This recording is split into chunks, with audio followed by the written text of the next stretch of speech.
ਬੇਟਾ ਹੁਣ 21 ਤਰੀਕ ਨੂੰ ਹੋਇਆ ਪੈਸ ਟੈਸਟ ਮੈਥ ਦਾ 6ਵੀਂ ਕਲਾਸ ਦਾ ਜਿਹੜਾ 21 ਤਰੀਕ ਨੂੰ ਪੈਸ ਟੈਸਟ ਹੋਇਆ ਸੀਗਾ ਉਸ ਨੂੰ ਤੁਹਾਨੂੰ ਸਮਝਾ ਕੇ ਵੀਡੀਓ ਬਣਾ ਕੇ ਸੈਂਡ ਕਰ ਰਹੇ ਹਾਂ ਤਾਂ ਜੋ ਤੁਹਾਨੂੰ ਆਪਣੀ ਗਲਤੀਆਂ ਬਾਰੇ ਪਤਾ ਲੱਗ ਸਕੇ ਤੇ ਆਉਣ ਵਾਲੇ ਅਗਲੇ ਟੈਸਟਾਂ ਦੇ ਵਿੱਚ ਤੁਹਾਡੇ ਤੋਂ ਗਲਤੀਆਂ ਦੁਹਰਾਈ ਨਾ ਜਾਣ। ਧਿਆਨ ਨਾਲ ਦੇਖਣਾ ਜਦੋਂ ਵੀ ਤੁਸੀਂ ਪੈਸ ਟੈਸਟ ਨੂੰ ਓਪਨ ਕਰਦੇ ਹੋ ਤਾਂ ਸਭ ਤੋਂ ਪਹਿਲਾਂ ਡਿਸਟ੍ਰਿਕਟ ਚੂਜ਼ ਕਰਨਾ ਹੁੰਦਾ ਹੈ ਜੋ ਕਿ ਫਿਲਹਾਲ ਤੁਹਾਡੇ ਕੋਲ ਜਲੰਧਰ ਹੀ ਆ ਰਿਹਾ ਹੈ, ਤੁਸੀਂ ਜਲੰਧਰ ਹੀ ਸਿਲੈਕਟ ਕਰਦੇ ਹੋ।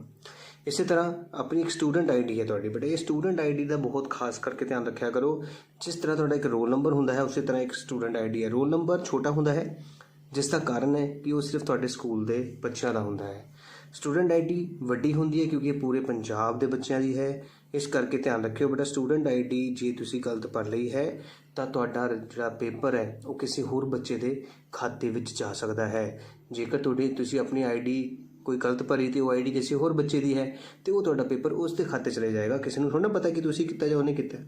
ਤੇ ਜੇ ਉਹ ਆਈਡੀ ਕਿਸੇ ਬੱਚੇ ਦੀ ਹੈ ਹੀ ਨਹੀਂ ਤੇ ਉਹ ਖਰਾਬ ਪੇਪਰਾਂ ਦੇ ਵਿੱਚ ਚਲੇ ਜਾਵੇਗਾ, ਤੁਹਾਡੀ ਐਬਸੈਂਟ ਲੱਗ ਜਾਏਗੀ। ਠੀਕ ਹੈ ਬੇਟਾ, ਤੇ ਆਪਣੀ ਆਈਡੀ ਬਹੁਤ ਹੀ ਧਿਆਨ ਨਾਲ ਪੜ੍ਹਨੀ ਹੈ। ਮੈਂ ਆਪਣੀ ਆਈਡੀ ਭਰਨ ਲੱਗਾ ਹਾਂ, ਧਿਆਨ ਨਾਲ ਦੇਖਿਓ ਸਾਰੇ।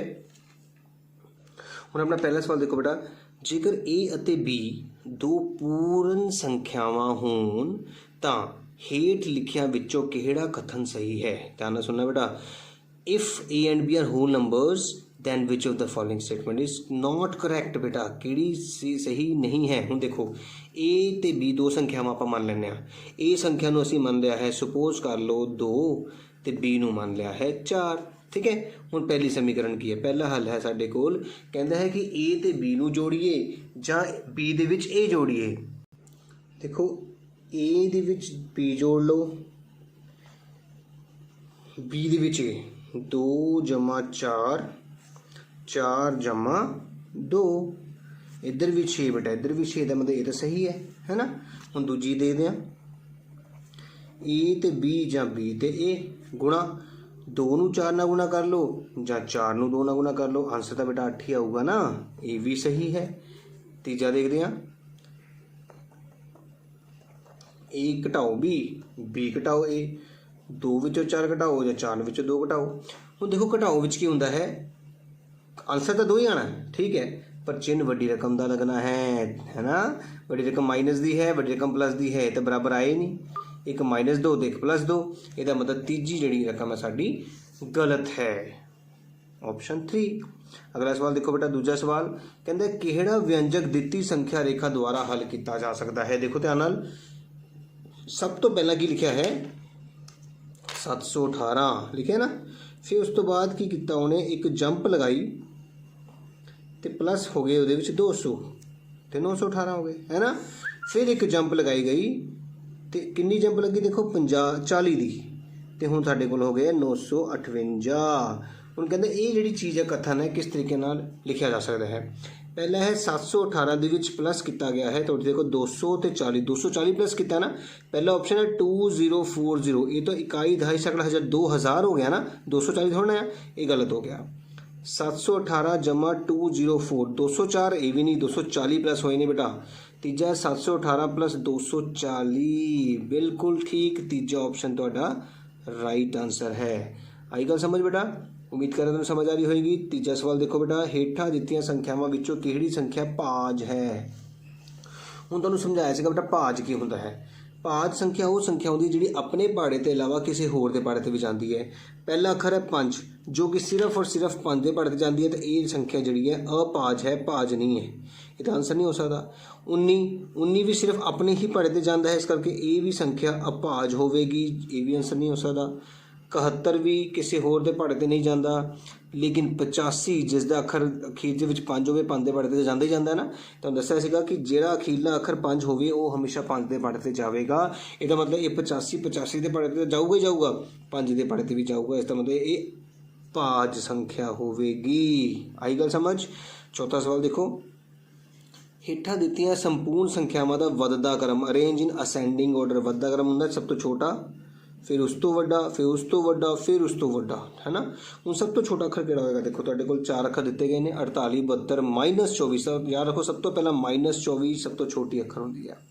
उस तो बाद +24 आएगा, उस तो बाद 48 आएगा, उस तो बाद 72 आएगा, है ना। हूँ तो देखो -24 तो बाद फिर 24 तो बाद 72 नहीं 48 चाहिए है। देखो -24 तो बाद 24 फिर 48 फिर 72, बिल्कुल सही ऑप्शन साडा डी ऑप्शन है। हुण आपां पंजवां सवाल करन लगे हैं, ध्यान रखियो। क्वेश्चन है हेठा दिते व्यंजक नूं हल करने लई सही तरीका किहड़ा है। देखो क्वेश्चन है 1/5 - 1/6। बेटा जे दो भिन्न दे विचकार माइनस का निशान लगा होवे तो तुहानूं मैं दस्सिया सी कि किहड़ा तरीका लगदा है। देखो ध्यान नाल समझाया सीगा, थलड़े वाले आपस में गुणा करते हैं तो ए दे नाल ते ए दे नाल, याद है। दसो फिर थलड़े वाले आपस में गुणा हो गए 5 × 6 चले जाएगा एक दे कोल, 6 एकम 6 माइनस 5 एकम 5। हुण तुसीं देखो पहला ऑप्शन है ऊपर गलत है, नहीं मैच करता ना तुहाडे ऑप्शन दे नाल, इहदे नाल मैच कर रहा नहीं कर रहा। दूजा देखो ये भी नहीं मैच कर रहा। तीजा थल्ले गुणा आ गई लेकिन ऊपर पहला 5 लिखा है, साढ़े कोल की है 6 है ना। अगे चलते हैं, बिल्कुल सही बेटा। देखो 5 × 6 6 - 5 तो ऑप्शन 4 तुहाडा सही आंसर होगा। अगला सवाल देखो 6वां, हेठा दिते पैटर्न नूं ध्यान नाल देखो तो दसो कि अगला पद किहड़ा हो। देखो ध्यान नाल देखो 5/6 फिर 6 तो शुरू हो गया 6/7 फिर 7 तो शुरू है 7/8 8 तो बाद 8/9 हुण 9 तो बाद 9/10। ये तो मैनू कराने की लोड़ ही नहीं है, 9/10 नहीं आ रहा बेटा जी 9/10, ठीक है ना। अगला सवाल देखो 7वां सवाल पहुँच गया बेटा। चित्र अनुसार के दा मुल की होवेगा। के दा मुल बेटा ध्यान नाल देखना चित्र की है। चित्र दे विच तुहानूं देखो की लिखा है। सब तो पहले एक लाइन लगी है, इस लाइन दे विच तुसीं सब तो पहला 6 लिखा होया है, उस तो बाद 1 2 3 4 1 2 3 4 फिर 7 लिखा है, उस तो बाद 1 2 3 4 उस तो बाद 8 लिखा है, तो इधर के लिखा होया है।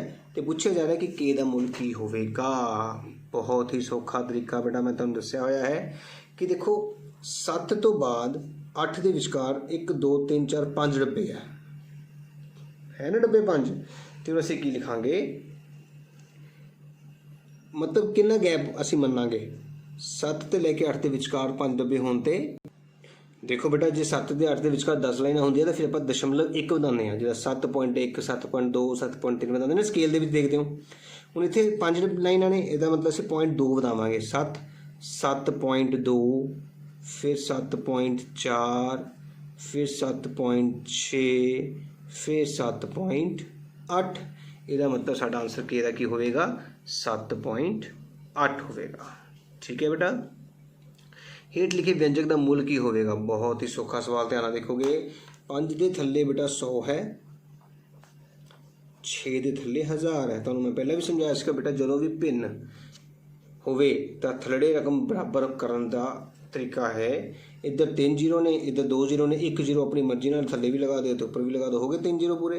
जे 3 जीरो पूरे हो गए 1 2 3 तो ऊपर जोड़ दो 50 तो 6 कितने हो गए 56। हम जीरो कितने ने 3 तो ऊपर भी 1 2 3 पूरे कर ले अखर। हम तुम इधर भी देखो 56/1000 कहता बनूगा। देखो 56/1000 बन रहे ना पहले का ही, क्योंकि चलो 0.056 होवे तो उसमें 56/0 तो बाद 1 2 3 जीरो लगाते हैं, है ना। इसका मतलब पहला ही ऑप्शन थोड़ा सही ऑप्शन होगा। इधर देखो 56 कला है नहीं, इधर भी 56 है नहीं, 506 है, इधर 56 है लेकिन थले 100 आऊगा जबकि सानू 1000 चाहिए है। 9वां सवाल है 60 ते 9 69 का रोमन अंक बेटा 69 नूं रोमन संख्या विच लिखना है। आपां हुण तुहानूं याद कराया सीगा रोमन संख्यावां दे विच असीं एल नूं की बोलदे हां। रोमन संख्या दे विच याद रखो एल हुंदा है 50, एक्स हुंदा है 10, है ना। तो तुहानूं गिनती तां आंदी है। 1 नूं असीं 1 ही बोलदे हां, 2 नूं असीं 2 लाइनां बोलदे ने सीधे, 3 नूं असीं 3 लाइनां लिखते हैं, 4 नूं असीं 1 लाइन ते 20 पाने हैं, है ना। 5 नूं असीं 5 20 लिखते हैं, 6 नूं असीं 6 ते नाल 1, 7 नूं 6 5 दे नाल 2, 8 विच 5 दे नाल 3 लाइनां पाने हैं, तो 9 दे विच 1 पा के एक्स पाने, 10 हुंदा साडा एक्स, ठीक है।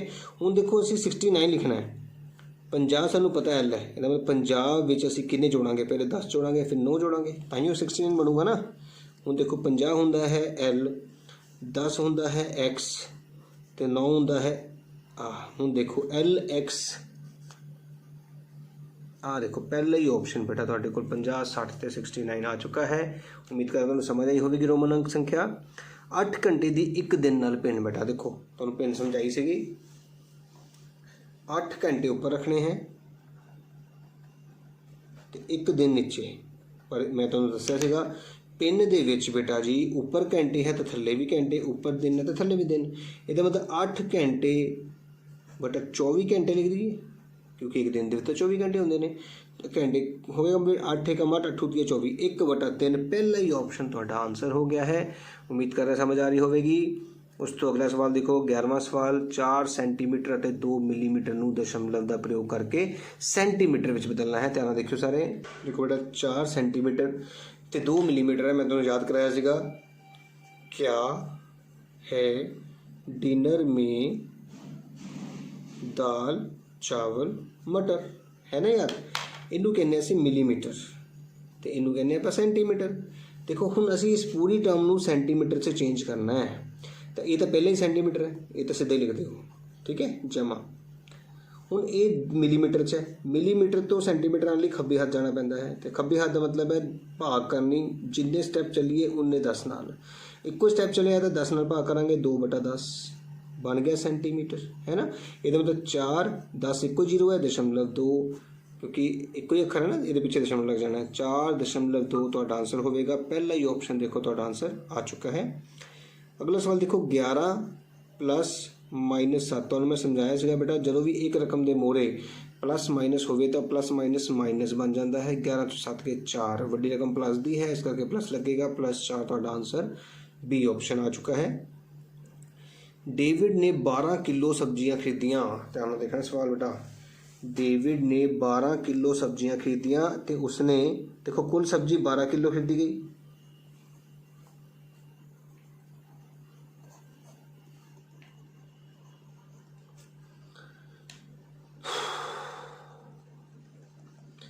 आलू है 7 किलो तो 670 ग्राम तो प्याज किन्ने है देखो 3 किलो तो 42 ग्राम। हम 42 ग्राम मैं तुहानूं दस्सिया सीगा कि किलो वाले केस से 42 तो पहला 0 लगनी है 3 खाने पूरे करने होंगे है ठीक है।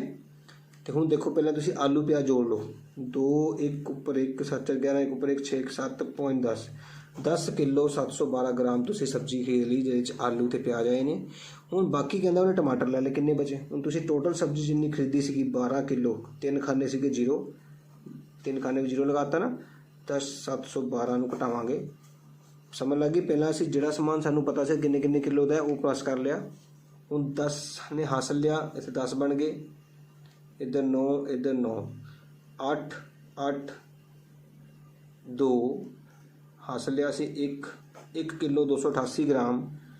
तीजा ऑप्शन तुहाडा बेटा राइट आंसर होवेगा। समझ लगी पहला कि टोटल सब्जी असीं 12 किलो लई सीगी आलू प्याज नूं जोड़ के पता लगा इन्ने किलो तो आलू प्याज हो गए तो टमाटर ये घटा के सानूं पता लग गया टमाटर किन्ने होणगे। हेठा दिते चित्र द्वारा दर्शाई गई समीकरण किहड़ी होगी। ध्यान नाल देखना बेटा तुहाडे कोल जिहड़ा डब्बा है उस दे विच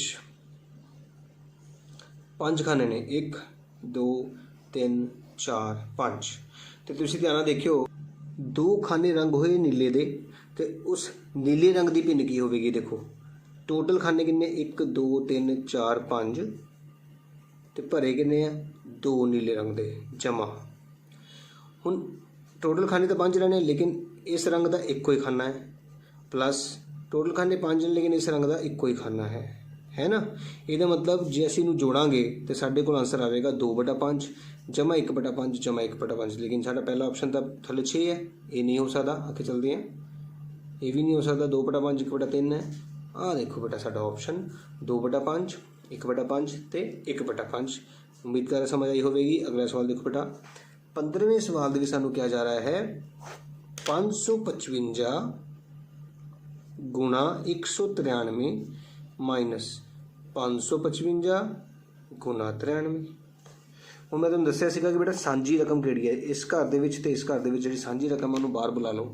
तुसीं मौज मारी 555 ये नहीं भी आवाज़ सुनी ये भी बाहर निकल आया ये भी बाहर निकल आया। इस घर में 193 रह गया माइनस उस घर के 93 रह गया।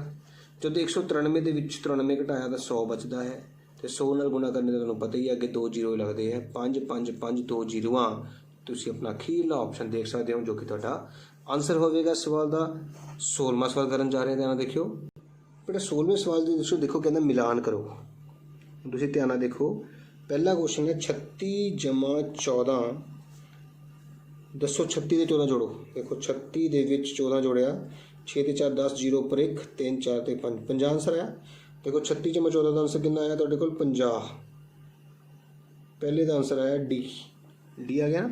ਹੁਣ देखो पहले का डी आंसर कितने है, पहले का डी आंसर दूजे पार्ट से देखो, पहले का ए, पहले का डी, पहले का बी, पहले का डी इतने है ना। बस यही ਤੁਹਾਡਾ आंसर। अगे तो चेक करने की लोड़ ही नहीं पई, क्योंकि साडा ऑप्शन जेकर किते इधर भी पहले का डी हुंदा, इधर भी पहले का डी आ गया, फिर असी अगे चेक करते ना। तो सारे ऑप्शन दे विच इक्को ही ऑप्शन जिहदे विच पहले का डी है, फिर असी अगे जाने सानू लोड़ ही नहीं सी। अगे चलते हैं बेटा, ध्यान देखो। माइनस ब्रैकेट दे विच है -7, फिर -8, फिर -25। ध्यान नाल मैं तुहानूं समझाया सीगा कि देखो इस रकम दे कोल माइनस कल्ला एक कोई माइनस है तो माइनस ही रहेगा, इहदे कोल भी माइनस है माइनस ही रहेगा, लेकिन इहदे कोल 2 माइनस आ गए ने बेटा। माइनस माइनस प्लस हो जाते आ। हुण देखो माइनस माइनस प्लस, माइनस दे 15 आ गए, पर वड्डी रकम का साइन नाल लगता है, प्लस दे 25। फिर एक रकम प्लस दी, एक माइनस दी है, प्लस माइनस माइनस 10 रह गए, लेकिन वड्डी रकम प्लस दी है, इस करके 10 प्लस दे साडा ऑप्शन ए आंसर होगा। इस तरह से सवाल नूं कंप्लीट कर लिया है। 18वां सवाल देखो, कोई दुध वाला एक होटल नूं सवेरे 32 लीटर दुध दिंदा है, शाम नूं 68। देखो सवेरे कितना लीटर, सवेरे कितना दिता 32 लीटर, शाम नूं 68 लीटर। टोटल एक दिन के विच, इस एक दिन के विच दिता उन्हें 8 ते 2 10, 0 पर 1 6 3 100 लीटर दुध दे दिता उन्हें, ठीक है ना। हुण जेकर दुध का मुल 15 रुपये लीटर होवे, हुण दसो एक लीटर 15 रुपये का आ, तो 100 लीटर किन्ने का होएगा, 15 गुणा 100 मतलब 1500 रुपये का, है ना। तो हुण कितना पैसा लगेगा, 1500 रुपये, सिंपल। अगला सवाल देखो 19वां। रेणु 75 किलोग्राम ਅਤੇ 69 किलोग्राम भार वाली 2 खाद ਦੀਆਂ बोरियां खरीदी है। भार ਦੇ उस ਵੱਟੇ ਦਾ अधिकतम मान पता करो जो ਦੋਹਾਂ बोरियां ਨੂੰ भार ਨੂੰ पूरा नाप सके। ਹੁਣ 75 ਤੇ 69 देखो जरा दो अखा ना। पहला ऑप्शन है ਤੁਹਾਡੇ ਕੋਲ 15, दूजा है 13, तीजा है 3, चौथा है 5। ਹੁਣ ਤੁਸੀਂ देखो कि 75 15 ਦੇ ਭਾੜੇ ਤੇ ਆਂਦਾ, बिल्कुल आंदा है 75, पर क्या 69 आंदा, नहीं आंदा, इस करके इनू कट दिओ। असी वो बट्टा लवांगे जेड़े भाड़े ते ये भी आंदा ते ये भी आंदा है।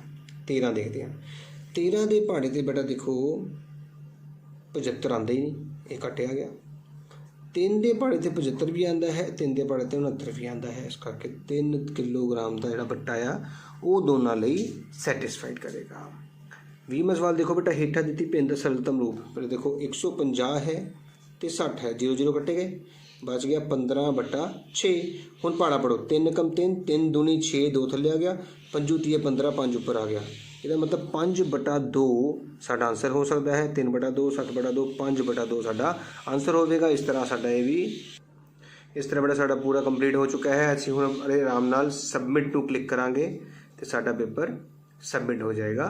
तो इस तरह साडा कंप्लीट हो गया है पैस टेस्ट। ਤੁਹਾਨੂੰ ਜਿਹੜੇ ਚੀਜ਼ ਸਮਝਾਉਣ ਦੀ ਕੋਸ਼ਿਸ਼ ਕੀਤੀ ਗਈ ਸੀ, ਉਮੀਦ ਕਰਦਾ ਹਾਂ ਕਿ ਉਹ ਸਮਝਾ ਸਕਾਂ ਹਾਂ ਤੁਹਾਨੂੰ। ਤੇ ਬੇਟਾ ਹੁਣ ਆਪਣੇ ਕੀਮਤੀ ਸਮੇਂ ਦੇ ਵਿੱਚੋਂ 10 ਮਿੰਟ ਕੱਢ ਕੇ ਇਸ ਪੈਸ ਟੈਸਟ ਜੋ ਮੈਂ ਸੋਲਵ ਕੀਤਾ ਇਸ ਨੂੰ ਦੇਖ ਕੇ ਆਪਣੀ ਗਲਤੀਆਂ ਬਾਰੇ ਤੁਸੀਂ ਪਤਾ ਲਗਾ ਸਕਦੇ ਹੋ।